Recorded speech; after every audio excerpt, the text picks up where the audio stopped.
All right, now we're going to talk about wiper inserts and wiper blades. Wiper inserts are something that you don't really know you need them until it's too late and you need them when it's raining out. Wiper inserts, blades usually last you about a year, depends on how hard winter was on them with the ice.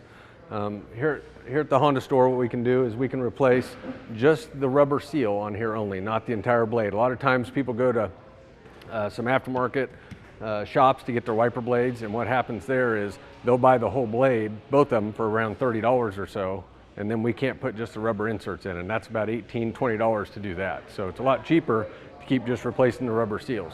Now, if you guys out there don't have a Honda, a lot of the other manufacturers, you have to replace the entire blade, but what we found is some of them we can fit the Honda inserts in them to save you some money. So if you drive a Ford, a Chevy, a Dodge, Lexus, any of the imports, the Americans, the luxury vehicles, we'd be more than happy to service those for you here at Scholfield Honda. You could be driving a Honda.